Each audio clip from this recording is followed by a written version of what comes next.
ठळक घडामोडी पाहण्यासाठी सबस्क्राईब करा आपल्या UTV मराठी वृत्तवाहिनीला. बेल आयकॉन दाबा आणि पहा आमचे व्हिडिओ सर्वात आधी आपल्या मोबाईल स्क्रीनवर.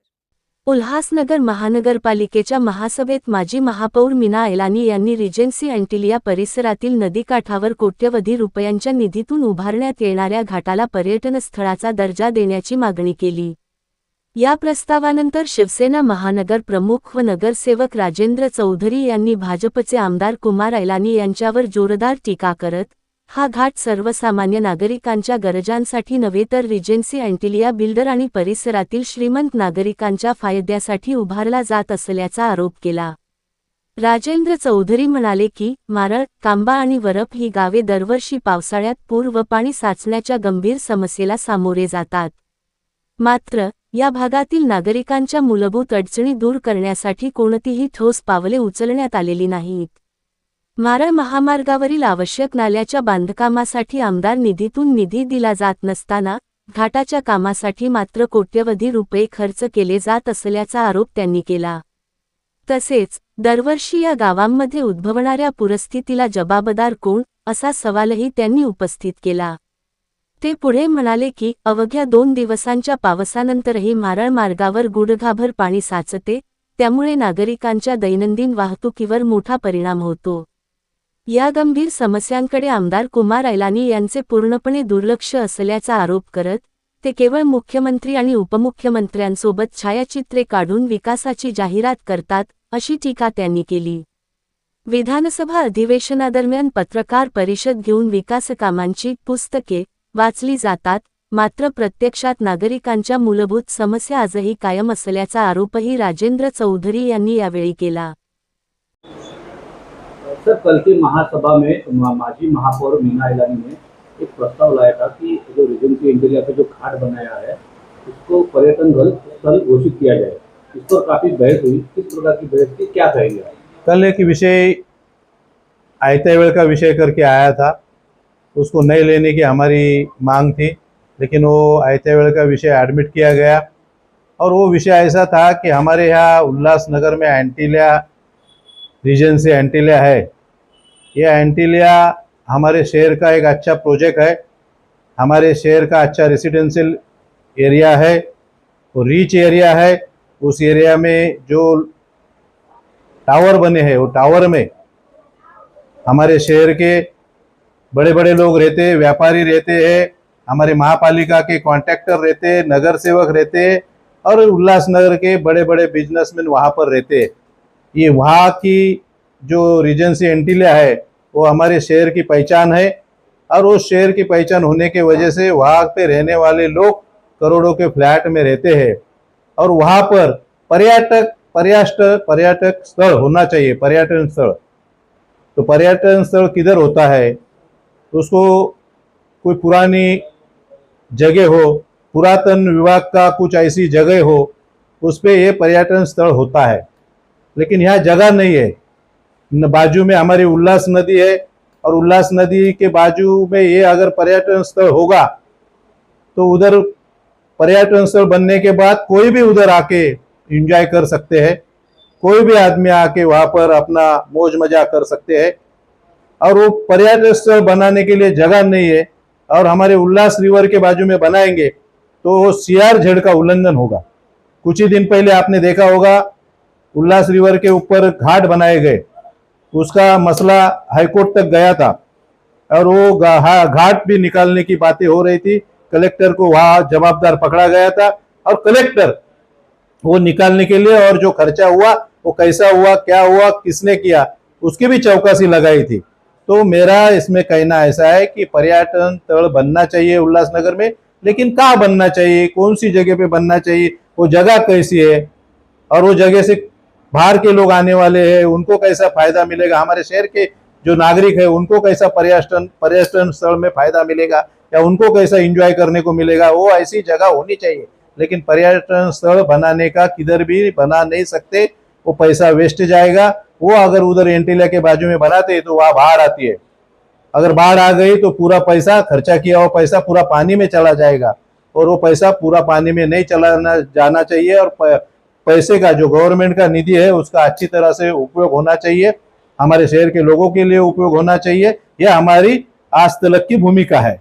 साहब जी, आमदार कुमार द्वारा उससे जो आपने कहा कि रेजेंसी एंटेलिया के नदी के किनारे एक वो घाट बना हुआ है कुछ महीने पहले, अभी उसकी स्थिति क्या है?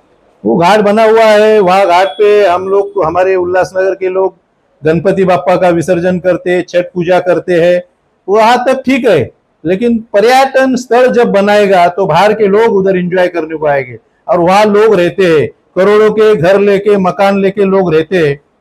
तो लोग उधर रहने के बाद उनका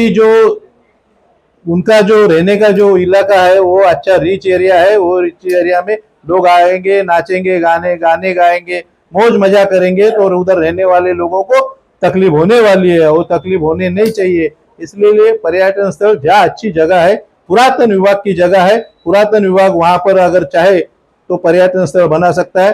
पर्यटन स्थल किधर बनना चाहिए? तो शिव मंदिर है हमारे पास बिरला मंदिर है, उधर पर्यटन स्थल घोषित होना चाहिए।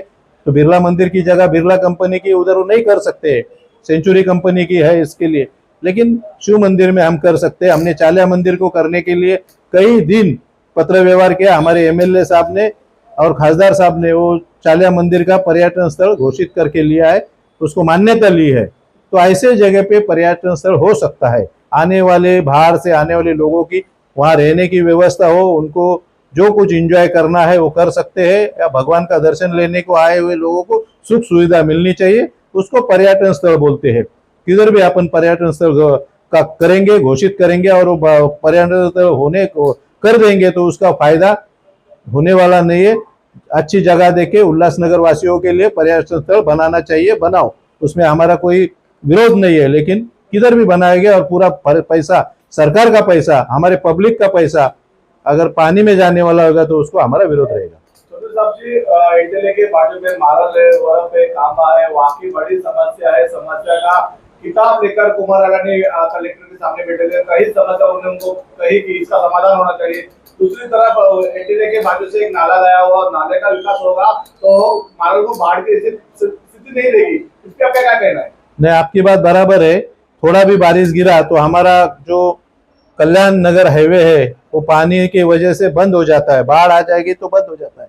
उसका कारण है नाला है, वहाँ के नाले का काम बराबर हुआ नहीं है, उसके वजह से रोड पे पानी आता है।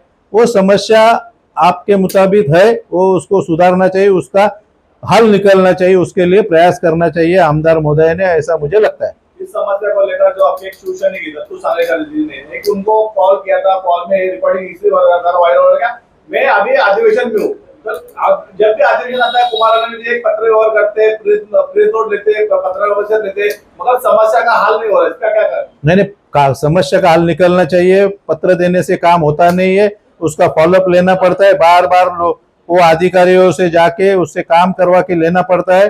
काम नहीं किया तो उनको जवाब पूछने के लिए खड़ा होना पड़ता है। ये ऐसा करेंगे तो काम होता है, क्यों तो काम हमने भी किया है, काम कैसा होता है हमको उसकी जानकारी, पत्र देने से काम होता नहीं है। एंटेलिया घाट के वजह से जो बैक वाटर है, बैक वाटर के कारण वरप, मारल और कामा कई गांव के जो मकान है पानी के नीचे गए हुए थे, बाढ़ की स्थिति थी, इसके आपका क्या कहना, मतलब क्या सुझाव रहेगा? नहीं, वो बाढ़ उधर आनी नहीं चाहिए, उसके लिए उसका रास्ता निकालने का काम एमएलए का है, और एमएलए ने वो काम करना चाहिए, और लोगों को बाढ़ से राहत देने का काम पहले करना चाहिए। चौधरी जी, आप भी महायुति में आप शिवसेना से हो, भाजपा से महायुति आपकी, इसके आपका क्या कहना? महायुति में हम लोग है, महायुति हमारी बनी हुई है, कई सालों से हम महायुति में काम करते आए, और महायुति के वजह से ही आमदार कुमार आयलानी आमदार बने, वो भी उनको भूलना नहीं चाहिए। लेकिन कुमार आयलानी जब भी देखो तो भेदभाव करते हैं, उसका कारण है अभी 20 करोड़ का निधि लाया, और वो 20 करोड़ के निधि में हमारा जो वार्ड है, हमारा जो पैनल है 10 नंबर पैनल, उसमें 1 रुपया भी निधि उन्होंने दिया नहीं है। तो ये भेदभाव हुआ, ऐसा मेरा आरोप है। आपका पैनल का संदेश क्या रहेगा कुमार आयलानी को समस्या को लेकर?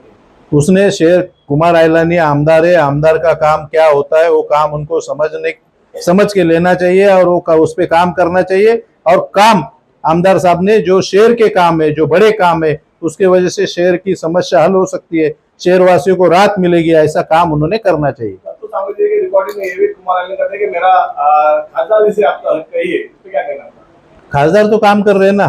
पहले के खासदार तो दिखते नहीं थे, और पहले के खासदार जो थे वो इतना काम नहीं करते थे। पूरे लोकसभा में मेट्रो से लेके सीमेंट कंक्रीट से रोड लेके, इस शहर में हॉस्पिटल कैसा होना चाहिए, इस शहर में स्टेडियम कैसा बनना चाहिए, लोगों के लिए क्लस्टर लाना चाहिए, वो कैसा आएगा, लोगों को फायदा कैसा मिलेगा, उस विषय पे, छोटे छोटे विषय पे हमारे खासदार साहब काम करते हैं। यहाँ तक कि काम करते हैं कि जब बच्चे की पढ़ाई होती है, बच्चे लोग स्कूल में जाते हैं, स्कूल में जाने के बाद वो पास होते हैं, और फिर स्कूल चालू होने के बाद हर साल स्कूल चालू होने के बाद करोड़ों नोटबुक कल्याण लोकसभा में बच्चों लोगों के लिए बांटते हैं। 211 जो पाने के लिए जो फंड आया हुआ है उसमें कुमार ने 15% दिया है। उन्होंने कहा कि ये पत्र व्यवहार मैंने किया था और इस मेरे वजह से फंड आया हुआ। मैंने पहले ही कहा, पत्र व्यवहार करने से काम होता था तो लोग विधानसभा में नहीं जाते थे, यहाँ से पत्र व्यवहार करते थे और काम करवा के लेते थे। लेकिन काम करने के लिए पूरी जो भी उसके संबंधित अधिकारी है उनसे फॉलोअप लेना पड़ता है, उनको बार बार बताना पड़ता है ये हमने काम दिया है, उसका क्या हुआ, उसका फॉलोअप लेना पड़ता है, और फॉलोअप लेने के बाद ही काम होता है। ठळक घडामोडी पाहण्यासाठी सबस्क्राईब करा आपल्या UTV मराठी वृत्तवाहिनीला. बेल आयकॉन दाबा आणि पहा आमचे व्हिडिओ सर्वात आधी आपल्या मोबाईल स्क्रीनवर.